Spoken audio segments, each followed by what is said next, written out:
ఈరోజు mega parents day సందర్భంగా మీ అందరితోటి కలిసేటువంటి అవకాశం చాలా సంతోషం.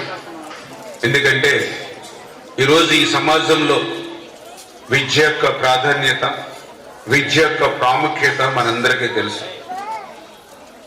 ఏది మంచి, ఏది చెడు, ఏది అవసరం, ఏది అవసరం కాదు అనేటువంటి ఒక విచక్షణ జ్ఞానం, ఒక నాలెడ్జ్ అనేది మనకి దేని ద్వారా వస్తుంది అని అంటే అది ఒక్క విద్య ద్వారా మాత్రమే వస్తుంది. అటువంటి విద్యను ప్రోత్సహించాలనేటువంటి ఆలోచనతో, అటువంటి విద్యను అందరికీ అందించాలనేటువంటి ఉద్దేశంతో ఆ రోజు నారా చంద్రబాబు నాయుడు గారి దగ్గర నుండి ఈరోజు నారా లోకేష్ బాబు గారి వరకు విద్యకు అత్యంత ప్రాధాన్యతనిస్తాం.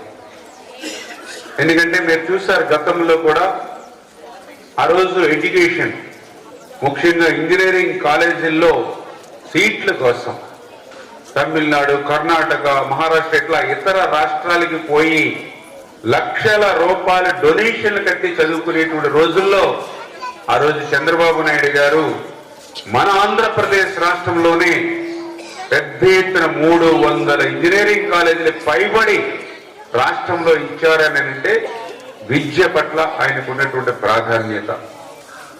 విద్య పట్లనే కాదు, చదువుకున్నటువంటి ప్రతి ఒక్కరికి కూడా మళ్ళీ ఉద్యోగ ఉపాధి అవకాశాలు అందివ్వాలనేటువంటి ఆలోచనతో ఆ రోజు సాఫ్ట్వేర్ని కూడా డెవలప్ చేశారు. ఎందుకంటే ఆ రోజు మీ అందరికీ తెలుసు, సాఫ్ట్వేర్ అంటే ఒక చెన్నై, సాఫ్ట్వేర్ అంటే ఒక పూణే, సాఫ్ట్వేర్ అంటే ఒక బెంగళూరు.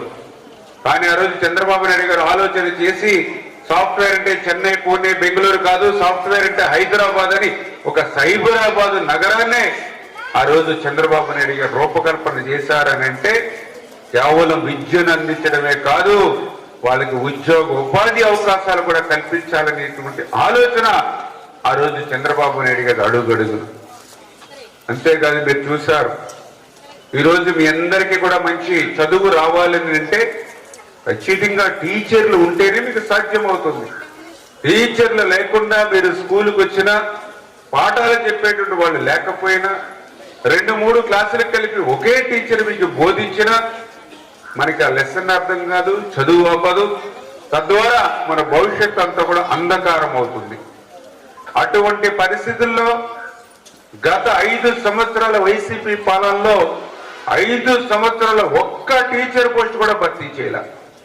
కానీ ఈ రోజు తెలుగుదేశం, జనసేన, బీజేపీ కూటమి ప్రభుత్వం అధికారంలోకి వచ్చినటువంటి మొదటి సంవత్సరంలోనే 16,350 టీచర్ల పోస్టులను ఈరోజు భర్తీ చేసాము అని అంటే విద్యార్థులకు ఒక నాణ్యమైనటువంటి విద్యను